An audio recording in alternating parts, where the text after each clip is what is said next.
Hello and welcome back to the Way to Native Chronicles. I think I have something very special for you today. The rights of First Nations people under Canada's historic treaties, including Treaty 8, are often at the heart of passionate debates in our country. Many people talk about treaty rights, but the truth is, very few Canadians, whether Indigenous or non-Indigenous, have ever actually read these treaties for themselves. Treaty 8 isn't an extremely difficult document to read, but we have to recognize that many First Nations people, through no fault of their own, were educated in schools that didn't give them the reading skills they deserved. That has made it harder for some to fully understand these important agreements. That's why I've created this video, to read the full text of Treaty 8 out loud and offer plain language explanations along the way. Alternatively, if you would rather read this document for yourself without my commentary, just check out this video here. It'll just slowly scroll by and you can read it for yourself. Here's what makes it truly valuable. After watching, you'll be able to confidently say in any conversation about treaty rights, I have actually read the treaty for myself. That's something very few others can claim. So as you watch, you'll notice that some parts of the treaty appear in all capital letters. I want to point out that these sections were capitalized in the original document. That's not a change that I've made for the video. Now, obviously, I'm not a First Nations person, but treaties like this do affect us all, Indigenous and non-Indigenous alike. And in my own family, Treaty 8 has personal meaning because my wife is a member of a First Nation bound by this treaty. That means it affects her, and it affects our children and grandchildren who are members of her band. And there's another good reason to stay to the very end of this video. After we've gone through the treaty, I'll share some remarks about one of the major issues today, whether governments need to obtain consent from First Nations or whether simply consulting them is enough, especially when it comes to major infrastructure projects like oil pipelines. Finally, a video like this takes a great deal of time and effort, researching, recording, editing, and more. If you find value in what I'm doing, please consider supporting the channel using the Super Thanks button or the Buy Me a Coffee link in the description below. And I also appreciate it if you click like and subscribe to this channel and share it out so that as many people as possible get exposed to this information. So thanks for being here. Let's get started. Treaty number 8. Articles of a treaty made and concluded at the several dates mentioned therein in the year of our Lord 1899 between Her Most Gracious Majesty the Queen of Great Britain and Ireland by her commissioners the Honourable David Liard of Winnipeg, Manitoba, Indian Commissioner for the said province and the Northwest Territories, James Andrew Joseph McKenna of Ottawa, Ontario, Esquire, and the Honourable James Hamilton Ross of Regina in the Northwest Territories, of the one part and the Cree Beaver, Chippewan, and other Indians, inhabitants of the territory within the limits hereinafter defined and described by their chiefs and headmen, hereto subscribed of the other part. Now, a little explanation of what we just read there. Very briefly, it's saying that in 1899, the British Crown, represented by Queen Victoria's government, and the leaders of several Indigenous nations, including the Cree, Beaver, and Chippewa, negotiated an agreement known as Treaty 8. So let's continue. Whereas the Indians inhabiting the territory hereinafter defined have, pursuant to notice given by the Honourable Superintendent General of Indian Affairs in the year 1898, been convened to meet a commission representing Her Majesty's government of the Dominion of Canada at certain places in the said territory in this present year, 1899, to deliberate upon certain matters of interest to Her Most Gracious Majesty of the one part and the said Indians of the other. So briefly, what we've just covered there is the Indigenous peoples were invited by the government to meet and discuss important matters, particularly about how the land would be used in the future. Let's continue. And whereas the said Indians have been notified and informed by Her Majesty's said commission that it is her desire to open for settlement, immigration, trade, travel, mining, lumbering, and such other purposes as to Her Majesty may seem meet, a tract of country bounded and described as hereinafter mentioned, and to obtain the consent thereof of her Indian subjects inhabiting the said tract, and to make a treaty and arrange with them so that there may be peace and goodwill between them and her, Majesty's other subjects, and that her Indian people may know and be assured of what allowances they are to count upon and receive from Her Majesty's bounty and benevolence. And whereas the Indians of the said tract duly convened in council at the respective points named hereunder, and being requested by Her Majesty's commissioners to name certain chiefs and headmen who should be authorized on their behalf to conduct such negotiations and sign any treaty to be founded thereon, and to become responsible to Her Majesty for the faithful performance by their respective bands of such obligations as shall be assumed by them, the said Indians have therefore acknowledged for that purpose the several chiefs and headmen who have subscribed hereto. And whereas the said commissioners have proceeded to negotiate a treaty with the Cree, Beaver, Chippewan, and other Indians inhabiting the district hereinafter defined and described, and the same has been agreed upon and concluded by the respective bands at the dates mentioned hereunder, and said Indians do hereby cede, release, surrender, and yield up to the government of the Dominion of Canada for Her Majesty the Queen and her successors forever all their rights, titles, and privileges whatsoever to the lands included within the following limits. That is to say, okay, and so what we just read here is that Indigenous nations agreed to give up their lands and rights to their lands described in the treaty so the government could control and use it for settlement and development.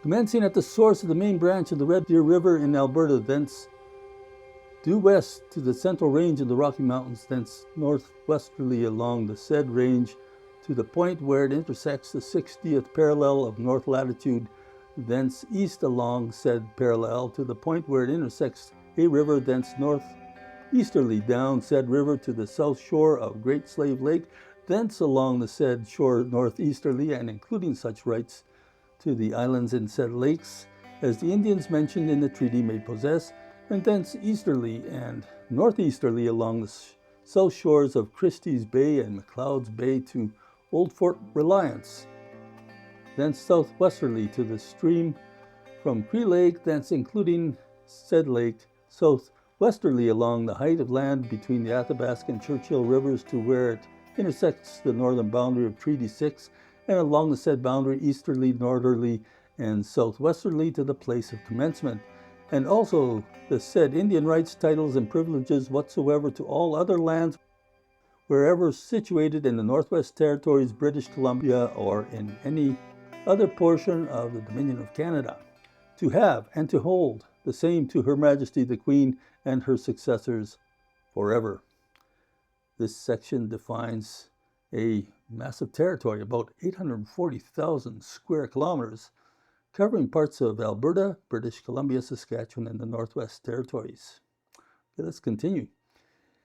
And Her Majesty the Queen hereby agrees with the said Indians that they shall have the right to pursue their usual vocations of hunting, trapping, and fishing throughout the tract surrendered as heretofore described, subject to such regulations as may from time to time be made by the government of the country, acting under the authority of Her Majesty, and saving and accepting such tracts as may be required or taken up from time to time for settlement, mining, lumbering, trading, and other purposes.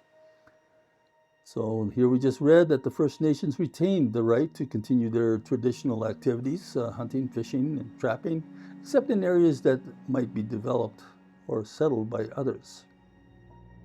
Let's continue.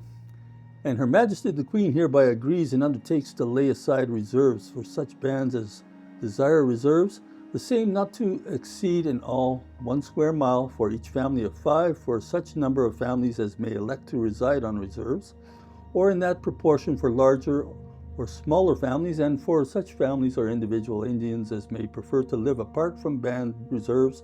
Her Majesty undertakes to provide land and severalty to the extent of 160 acres to each Indian, the land to be conveyed with the proviso as to non-alienation without the consent of the Governor-General in Council of Canada. The selection of such reserves and lands and severalty to depute and send a suitable person to determine and set apart such reserves and lands after consulting with the Indians concerned as to the locality which may be found suitable and open for selection. Provided, however, that Her Majesty reserves the right to deal with any settlers within the bounds of any lands reserved for any band as she may see fit, and also that the aforesaid reserves of land or any interest therein may be sold or otherwise disposed of by Her Majesty's government for the use and benefit of the said Indians entitled thereto, with their consent first had and obtained. So from that we know that families who wanted to live on reserves were promised land, 1 square mile for every family of 5. Those who chose to live outside reserves could receive 160 acres each. Let's continue. It is further agreed between Her Majesty and her said Indian subjects that such portions of the reserves and lands above indicated as may at any time be required for public works, buildings, railways, or roads of whatsoever nature may be appropriated for that purpose by Her Majesty's government of the Dominion of Canada, due compensation being made to the Indians for the value of any improvements thereon, and an equivalent in land money or other consideration for the area of the reserve so appropriated, and with a view to show the satisfaction of Her Majesty with the behavior and good conduct of her Indians, and in extinguishment of all their past claims. So what that's saying there is if the government needed part of a reserve for things like roads, railways, or pipelines, they could take it, but they had to fairly compensate the people affected. She hereby, through her commissioners, agrees to make each chief a present of $32 in cash, to each headman $22, and to every other Indian of whatever age of the families represented at the time and place of payment $12. So at the signing of the treaty, the government provided cash payouts to the chiefs, headmen, and all other members of the communities. Shall we continue? Okay. Her Majesty also agrees that next year and annually afterwards forever she will cause to be paid to the said Indians in cash at suitable places and dates, of which the said Indians shall be duly notified, to each chief $25, each headman not to exceed 4, to a large band, and 2 to a small band $15, and to every other Indian of whatever age $5. The same unless there be some exceptional reason to be paid only to the heads of families for those belonging thereto. So basically we're saying the Crown promised to pay a small sum each year to the people forever. Let's continue. Further, Her Majesty agrees that each chief after signing the treaty shall receive a silver medal and a suitable flag, and next year and every 3rd year thereafter each chief and headman shall receive a suitable suit of clothing. So here we read that the chiefs were given medals and flags to represent their leadership. Every 3 years they also receive clothing from the government. Very interesting, eh? Okay, let's continue on. Further, Her Majesty agrees to pay the salaries of such teachers to instruct the children of said Indians as to Her Majesty's Government of Canada may seem advisable. Well, from that, we can see that the government has committed to paying teachers to educate First Nations children.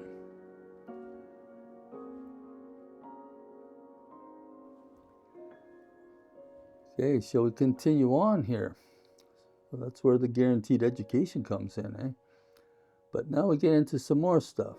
Further, Her Majesty agrees to supply each chief of a band that selects a reserve for the use of that band 10 axes, 5 handsaws, 5 augers, 1 grindstone, and the necessary files and whetstones.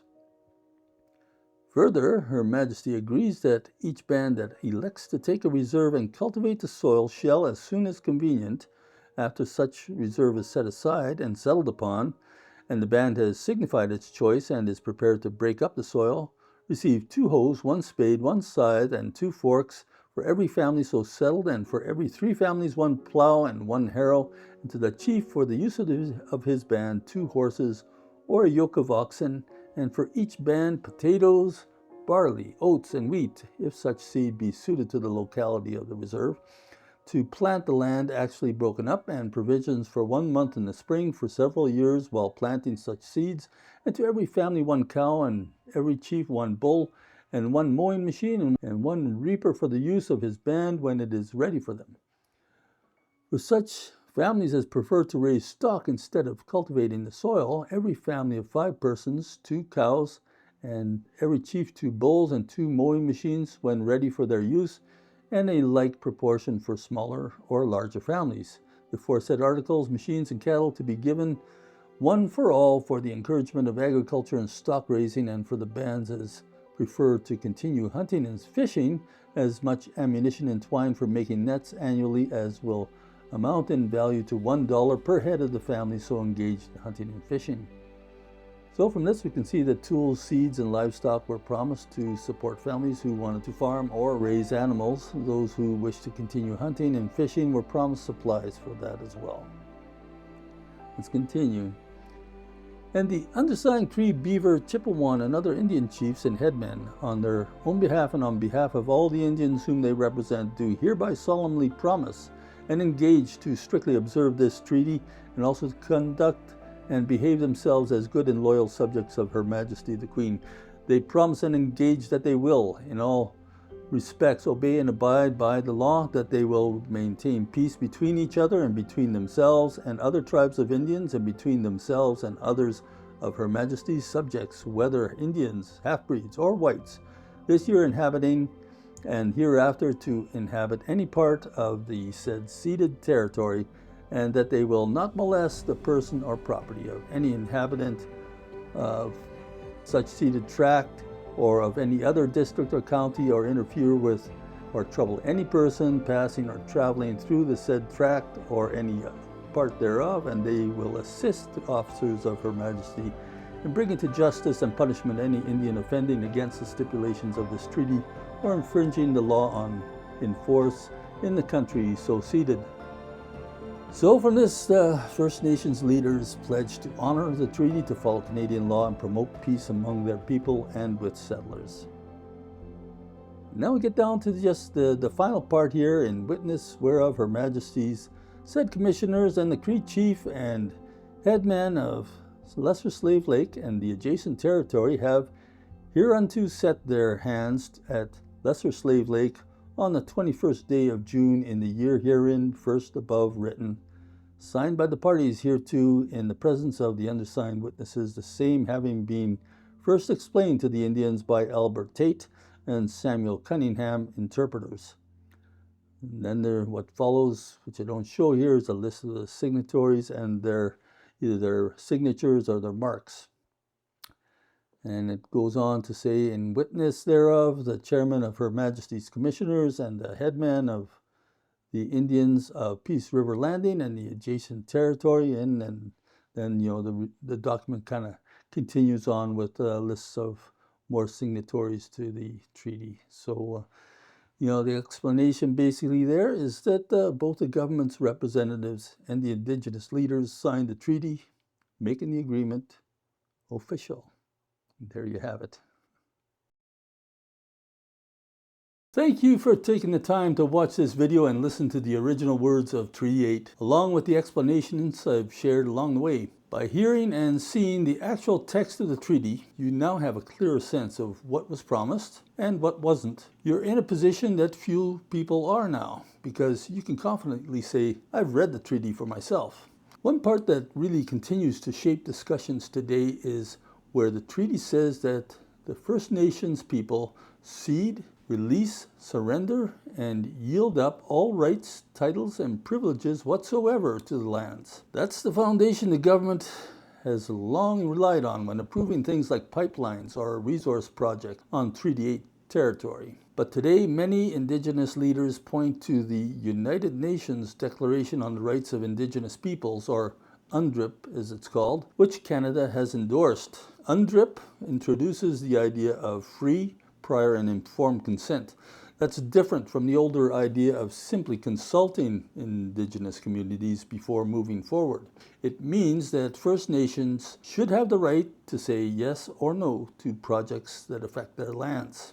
This represents a major shift in how rights and decision-making are seen today, and it's part of why treaty rights remain such a critical and often contentious issue in Canada. Whether you're Indigenous or non-Indigenous, understanding these original promises is key to participating in those conversations with honesty and respect. Finally, I want to remind you that a great deal of time and effort goes into producing a video like this, from researching and reading the treaty to recording, editing, and creating these explanations. If you found this video useful, please consider supporting this work using the Super Thanks button or the Buy Me a Coffee link in the description below. And subscribe and like this video. Share it, get it out to as many people as possible. And in addition, if you have some comments, I really encourage you to put them in the comments section. That engagement also helps get a video distributed more widely, and it's great to talk about these things as Canadians. So thanks for watching Weighted Native Chronicles. God bless,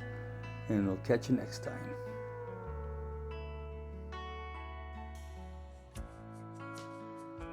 Did you like this video?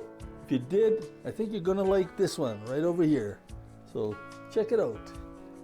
And I appreciate your subscribing if you haven't done so already. Remember to do that while you're watching this next video. Click like, it all helps us out for this channel. Catch you next time.